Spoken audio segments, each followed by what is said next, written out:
Hi friends, ఇంట్లోనే ఈజీగా chocolate sponge cake ఎలా ప్రిపేర్ చేయాలో చూద్దామండి. ముందుగా ఒక మిక్సర్ జార్ తీసుకొని ముప్పావు కప్పు షుగర్ని వేసుకోవాలి. ఒక 2 ఎగ్స్ని బ్రేక్ చేసి వేసుకోవాలండి. అలాగే ఒక హాఫ్ కప్ ఆయిల్ని కూడా వేసుకుందాము. వీటన్నిటిని మెత్తగా గ్రైండ్ చేసుకోవాలి. ఈ బ్యాటర్ని ఒక బౌల్లో వేసుకోవాలండి.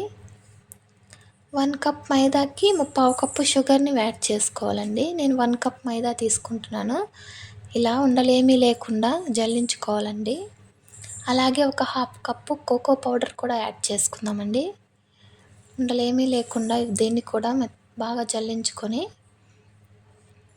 ఒక half teaspoon baking powder add చేసుకుందామండి.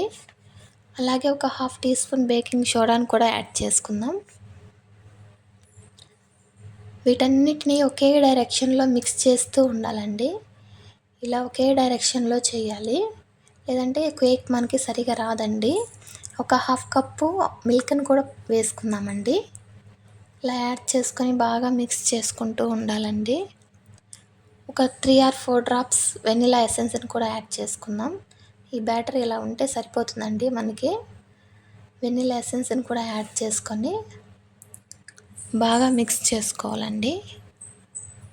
కేక్ టిన్ తీసుకొని ఆయిల్ లేదా గీ అప్లై చేసుకొని మైదాతో ఇలా డస్టింగ్ చేసుకోవాలండి.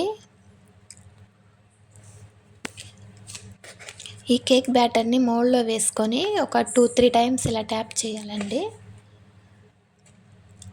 స్టవ్ మీద కడాయి పెట్టి అందులో స్టాండ్ పెట్టి ఇలా ప్రీహీట్ చేసి పెట్టుకోవాలి.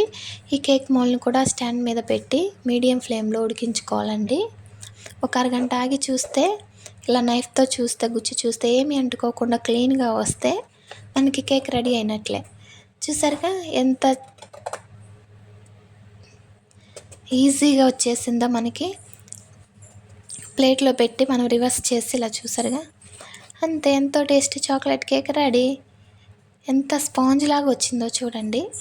సేమ్ బేకరీ స్టైల్లో పిల్లలు స్కూల్ నుంచి రాగానే ఇలా చేసి పెట్టామంటే ఎంతో ఇష్టంగా తింటారండి.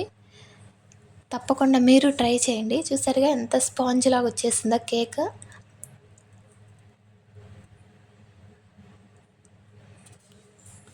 మీకు కనుక ఈ వీడియో నచ్చినట్లయితే ప్లీజ్ లైక్ చేయండి, షేర్ చేయండి, సబ్స్క్రైబ్ చేసుకోండి. Thank you for watching.